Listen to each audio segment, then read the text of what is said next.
Hi everyone, my name's Eleanor and I'm an ocean scientist here at Aqua.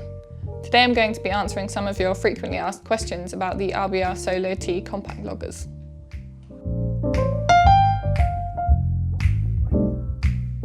The RBRsolo T compact logger comes in two forms, one with a plastic housing and one with a titanium housing. The plastic housed version is depth rated to 1700 metres and the titanium housed version is depth rated to 10,000 metres.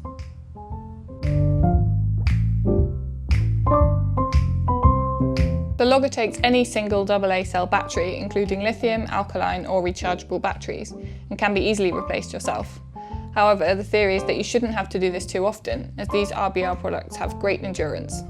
For example, the RBRsolo T can sample for around 148 days at 2 Hz, or for around 610 days if sampling at 1 Hz. If sampling once every 15 seconds, the logger can continue sampling for over 10 years.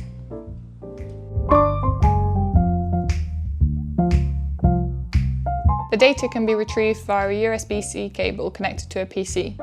This is a very quick process, taking just 10 minutes to download 15 million measurements. The data is compatible with the freely available Ruskin software, making it easy to view and export to your preferred format.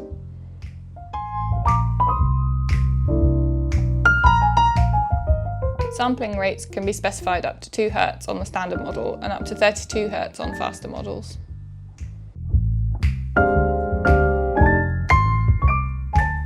Yes, calibration is required.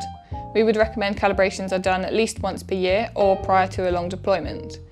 This process can be facilitated by Aqua.